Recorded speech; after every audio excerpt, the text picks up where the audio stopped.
peux comprendre que de plus en plus de personnes et de pêcheurs soient sensibles, soient attirés par le no-kill. Je pense que c'est une pratique qui a tout son sens. Mais je ne veux pas la généraliser. Mon parti entend laisser évidemment la possibilité à des pêcheurs, notamment des pêcheurs de truites, de pouvoir continuer aussi à aller à la pêche et de rapporter chez eux le produit de leur pêche. Et lorsqu'on sait qu'on limite à 5 truites par pêcheur et par jour, je pense qu'on n'est pas dans l'excès. Et donc, le no-kill, il faut aussi savoir qu'il pourrait avoir quelques difficultés en termes de bien-être animal. Je ne vais pas entrer dans ce vaste débat, mais donc je respecte la pratique, bien entendu. Je pense qu'elle doit même être promue et développée par rapport à certains écosystèmes, par rapport à certaines espèces qu'on veut protéger.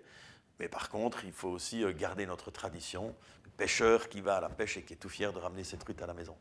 Nous sommes favorables aux techniques de no-kill et à tout ce qui est technique de pêche propre, tout simplement parce que ça permet aussi de ne pas devoir repeupler de manière trop importante les bassins de poissons. Le principe du no-kill, c'est évidemment quelque chose d'indispensable pour Ecolo, tant en termes de bien-être animal, bien sûr, mais aussi de protection et de valorisation de la biodiversité de nos espaces aquatiques. Il faut pouvoir conserver ces habitats, conserver la biodiversité et assurer une gestion intégrée de nos rivières. La rivière est un espace qui doit être protégé, mais qui doit être géré de manière dynamique pour retrouver toute sa force, son originalité et recréer de la biodiversité là où elle existe, où elle est parfois mise à mal.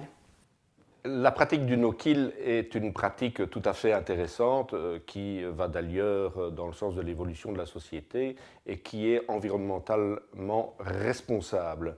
Parce que si nous voulons garder une population de poissons suffisante dans nos différents bassins, ça doit notamment passer par la pratique du no-kill et l'EMR y est totalement favorable.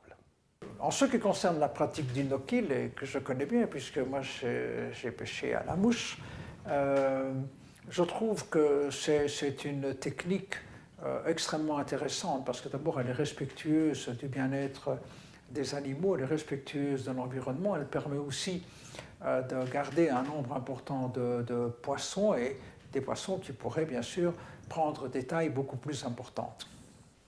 Donc le no-kill, nous y sommes bien entendu favorables en tant que PTB. C'est une bonne pratique qui est de plus en plus courante dans les milieux de la pêche et nous pensons que c'est positif.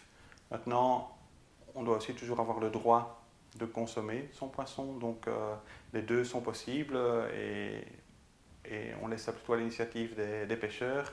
On peut faire de la sensibilisation pour le no-kill, bien entendu. Il faut aussi tenir compte du fait, si on veut consommer le poisson, que dans certains cas, malheureusement, ce n'est pas trop bon pour la santé à cause de la pollution. Donc il y a cet aspect-là aussi qui joue là-dedans.